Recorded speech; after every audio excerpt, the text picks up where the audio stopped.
तीन प्रॉमिस वायदाएं परमेश्वर दाऊद के लिए करता हूं। हम लोग उन तीन वायदाओं को देखेंगे कौन कौन वायदा है।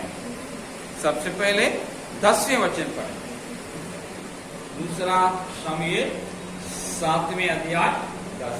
मैं अपनी प्रजा इस्राएल के लिए एक स्थान ठहराऊंगा और उसको स्थिर करूंगा कि वो अपने ही स्थान में बसी रहेगी और कभी शलायमान ना होगी और कुटिल लोग उसे फिर दुख ना देने पाएंगे जैसा कि वे पहले करते थे।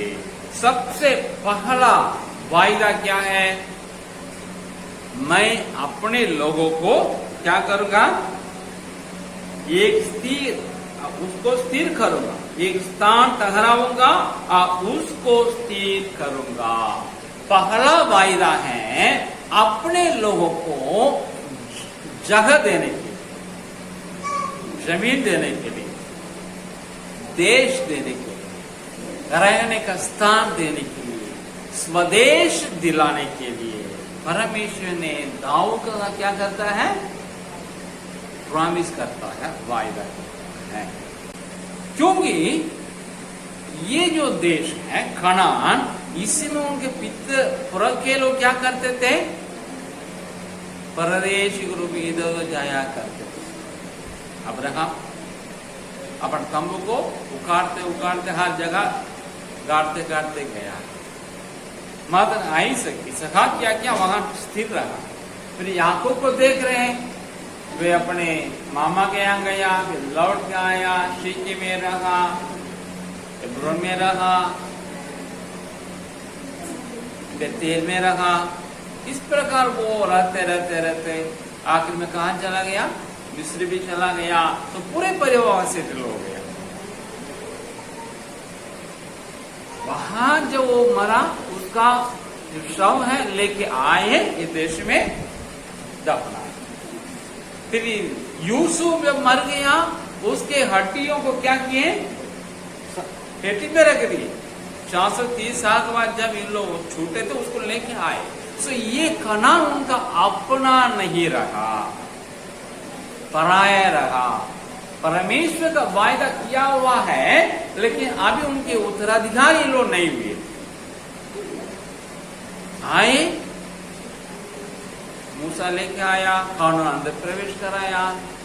फिर हम देख रहे हैं वहां इन लोग, वहां के लोग सबको अपने आगे में नहीं लाए। सो इस प्रकार रहे और कई बार आसपास के लोग आए, चढ़ाई किए, होते रहा। परमेश्वर कहता है मैं इनको इसमें स्थिर कर, इसको उनके लिए निज भूमि के रूप में मैं दूंगा। इसलिए हम यहां देखते हैं परमेश्वर दाऊद का वाचा बांधा है। उसका मतलब क्या है? उद्देश्य क्या है? अपने लोगों को, जिनको उनको सर्वगा ठहराया हुआ है, अर्थात राजा ठहराया हुआ है, उन लोगों को परमेश्वर जमीन देने के लिए, देश देने के लिए ही इसके साथ वाचा बांधता है। इस कारण ही हम देखते हैं दाऊद चले गए, सुलेमान चले गए, देश दो भाग में हो गया, उत्तर दक्षिण में। चले हम देखते हैं यहूदा के गोत्र के लोग जब बंधुआई में चले गए बैबिलोन में, फिर वहां से लौट आ पाए 536 में। फिर जब यीशु मसीह लोग क्रूस में चढ़ा दिए, उसके बाद क्या हुआ? फिर चितराए गए यहूदी लोग। लेकिन परमेश्वर क्या किया? 1919 में लोगों वापस लाने लगा। 48 में उनके लिए देश दिया। इस्राएल देश का उदय दोबारा हुआ है। हम देखते हैं आज भी वो देश अस्तित्व में। 1850 साल के बाद जो लोग अपने देश छोड़े, खोए, उन लोग अपने देश को पाए हैं।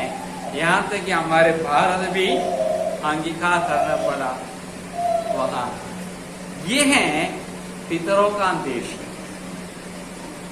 मोदी ने क्या कहा, हमारे प्रधानमंत्री ने क्या कहा, ये फादर्स लैंड है लेकिन हम लोग का मदर लैंड। इस बात को हमारे लोग तो गलत समझ गए हैं, संदर्भ को नहीं जाने हैं, इसलिए उनको ठट्ठा में उड़ाए हैं। वो जो कहा वो सही कहा, वो अपने फादरलैंड नहीं कहा मोदी जी ने, उन लोगों के लिए वो फादर्स लैंड है, इसराइल लोगों के लिए वो फरकाओं का देश, पितरों का देश, भारतीय के लिए नहीं। सो हम यहां देखते हैं उन लोग अपने देश में आ गए, कारण परमेश्वर ने दाऊद से वाचा बांधा, मैं अपने लोग का क्या करूंगा, ये देश दूंगा, उसमें स्थिर करूंगा।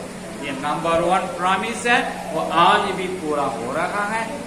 दूसरा प्रॉमिस क्या है, 11वें और 16वें वचन में हम पढ़ेंगे तब पता चलता है। मैं पढ़ता हूं, 11वें वचन में क्या लिखा है, वरन उस समय से भी जब मैं अपनी प्रजा इस्राएल को ऊपर न्याय ठहराता था और मैं तुझे तेरे समस्त शत्रुओं से विश्राम दूंगा, यहोवा तुझे वो भी बताता है कि यहोवा तेरा घर बनाए रखेगा।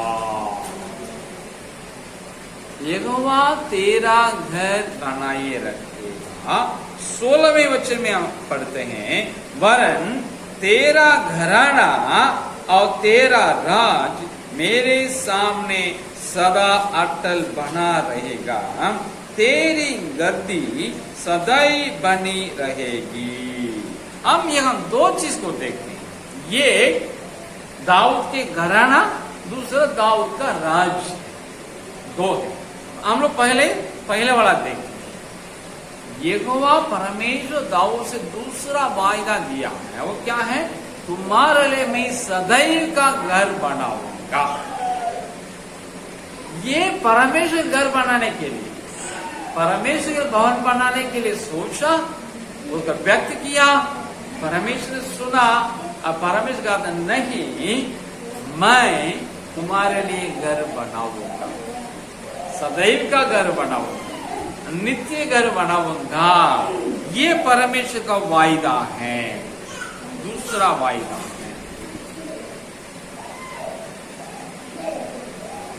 घर मतलब यहाँ क्या है, वंश, वंश। दाऊद तुम्हारा वंश को मैं क्या करूंगा, हमेशा हमेशा का वंश बनाऊंगा। कितने भी सदी बीत जाए, कितने भी सहस्त्रवधियां बीत जाए, चाहे तुम्हारे लोग, तुम्हारे वंश के लोग अपने देश को करके जान बचाने के लिए विश्व भर में चितराए भी जाए, उस वक्त में दूसरे लोग आकर के यहाँ रख भी जाए, तो भी मैं क्या करूंगा, तुम्हारे वंश को स्थिर रखूंगा, इज़राइल को स्थिर रखूंगा, और दाऊद के वंश को भी मैं स्थिर रखूंगा। वो नित्य वंश रहेगा, वो सदैव का वंश रहेगा, मेरे सामने सदा अटल बना रहेगा। ऐसा वायदा किसी को परमेश्वर दिया है क्या? अब्राहम, इसहाक, याकूब के बाद ये वायदा मात्र दाऊद को दिया जा रहा है। अब्राहम का दिया हुआ, इसहाक का दिया हुआ, याकूब का दिया हुआ वायदा में बड़ी झुंड राष्ट्र है इस्राएल, लेकिन दाऊद के लिए दिया हुआ वायदा में पूरे इस्राएल नहीं, उसी का खानदान, उसी का वंशज बना रहेगा। कितना बड़ा वायदा है। बहुत लोग अपने नाम को स्थिर रखने के लिए बहुत कुछ करते हैं ना। क्यों? लोग चाहते हैं हमारे लिए पुत्र हो जाए, है ना, पुत्री नहीं पुत्र हो जाए, है ना, सोचते हैं ना। अगर पुत्री जन्मा दी, पत्नी या बहू, लोग क्या करते हैं, उसको नफरत करते हैं, कई लोग तो मार भी डालते हैं बच्चे। ये है वो है क्या बोलेंगे, अशिक्षा, दूसरा उसे बड़ा अज्ञान। परमेश्वर का वन को कोई जानकारी नहीं, तो कहां से शिक्षा आई? लेकिन उनका मकसद ये है, मेरा नाम को ले जाने के लिए एक बेटा चाहिए। सोचते हैं बेटा नाम को आगे ले जाएगा, लेकिन बाइबल ऐसा नहीं बताती है। बाइबल बताती है बेटी लोग भी पापा के नाम को आगे ले जा सकते हैं, जाए हैं, मांगे हैं, पर उनका अनुमति दिया है। मीन्स के आप लोग को कई बार सिखा दिया, सलोपा के 5 बेटियां, यीशु की मम्मी वो है, मरियम भी तो उसमें है। तो हम यहां देखते हैं परमेश्वर इसको बेटा देने के लिए, सारे इनका एक वंश बनाने के लिए, वंश बनाने के लिए वायदा किया। दुनिया के लोग वंश बना नहीं पा रहे, तो किसी को लेकर तब तक पुत्र बना देते, ले पाला पुत्र बना, अपना नाम उसमें धरा देते।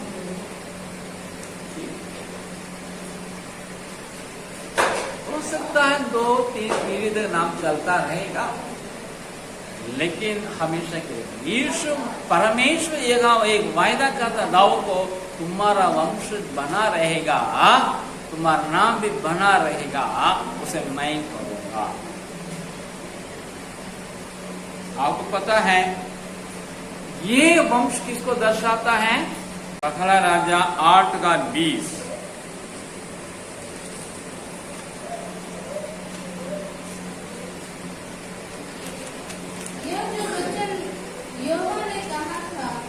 उसे उसने पूरा भी किया है, और मैं अपने पिता दाऊद के स्थान पर उठकर यहोवा के वचन के अनुसार इस्राएल की गद्दी पर विराजमान। हाँ, ये जो वचन यहोवा ने कहा था, सुलेमान कहता,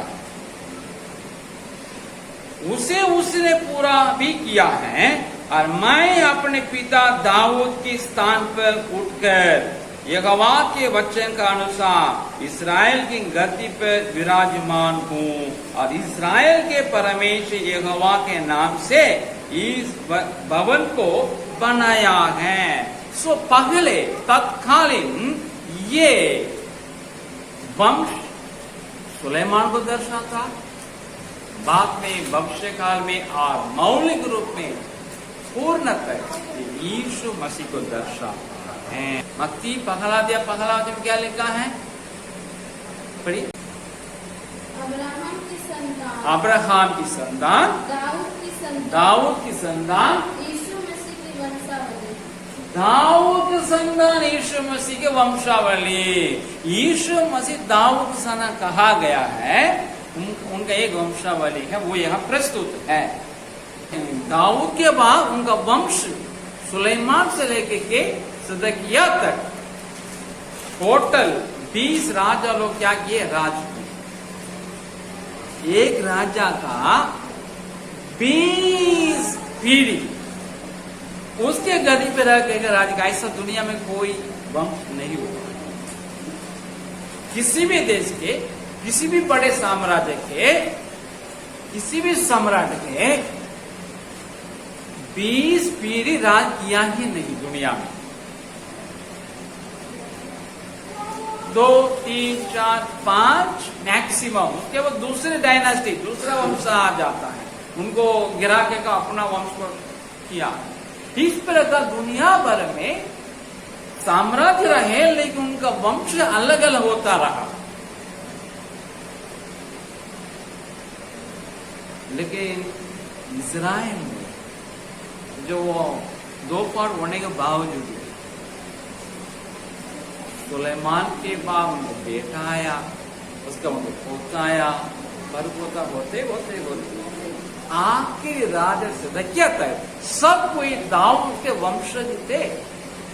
20 राजा, ये परमेश्वर बादशाह का अनुसार और वायदा का अनुसार। अगर यीशु मसीह के देखे मत्ती पहला अध्याय के पहला वचन का अनुसार, यीशु मसीह दाऊद का संतान है, और ईसे से दाऊद का उत्पन्न हुआ, और दाऊद से सुलेमान, दाऊद से देखिए, एक सुलेमान आप गिनती करके आएंगे, यहाँ भी जाना पड़ेगा, फिर पहला राजा से भी जाना पड़ेगा। हम दोनों को अध्ययन करके बताते हैं।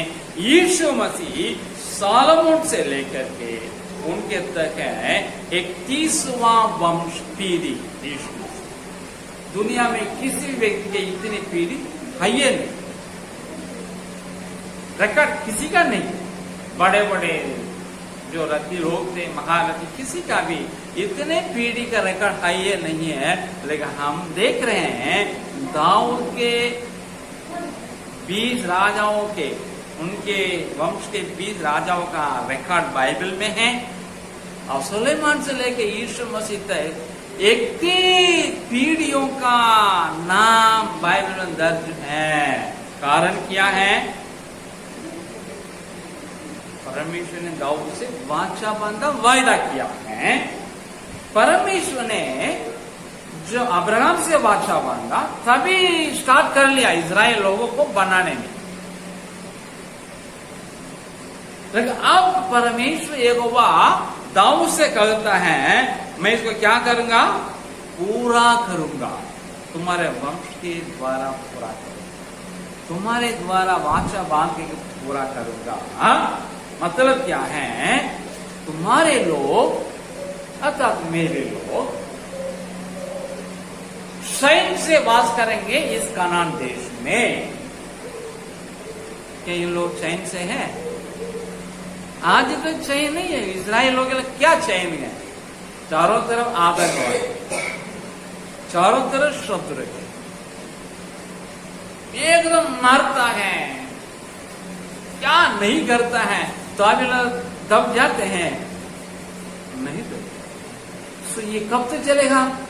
लोग सोचते हैं अभी आ जाएगा, युद्ध विराम हो जाएगा, शांति आ जाएगी। बाइबल बताती है यीशु मसीह पुनरागमन तक इजराइल लोग दबाए जाते रहे। शुरू से लेकर दबाए जाते आ रहे हैं, अभी दबाए जा रहे हैं, फिर दबाए जाएंगे भी। यीशु मसीह आने समय तो होता रहे। यीशु मसीह आएंगे राजा होकर के, अपना सहस्राब्दी का राज्य की स्थापना करेंगे। तो ये लोग चैन से रहे। दाऊद के संतान गुरु थे, दाऊद के वंश गुरु थे, दाऊद का पुत्र गुरु है। जब यीशु मसीह अजावत का स्थापना शुरू करेंगे, राज्य को शुरू करेंगे, तब ये लोग क्या करेंगे? चैन से रहेंगे। ये है उस समय पूरा होगा, वायदा पर दिया। इसलिए कोई भी देश इजराइल को क्या नहीं कर सकता है? कोच नहीं सकता। कोई भी देश, जितने भी देश, पूरे देश भी, दुनिया मिलकर के इजराइल से लड़े तो भी इजराइल बना रहेगा। क्योंकि परमेश्वर वायदा किया है, दाऊद का वाचा बांध के वायदा किया है। तीसरा वायदा क्या है? दूसरा शामिल 7:13 पढ़ेंगे हम लोग। मैं पढ़ता हूं। मेरे नाम का घर वही बनाएगा और मैं उसकी राजगद्दी को सदैव स्थिर रखूंगा। 16 में फिर हम आते हैं। तेरा राज्य मेरा सामना सदा अटल रहेगा, बना रहेगा, तेरी गद्दी सदैव बनी रहेगी। पर मैं यहां कहता है, ना केवल तुम्हारा वंश लेकिन तुम्हारे राज्य भी बना रहेगा।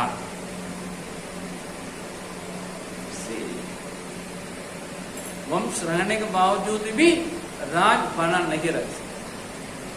कितने राजा लोग चले गए हैं, आज उनका वंश है लेकिन वो राजा नहीं, उनका राज्य चला गया।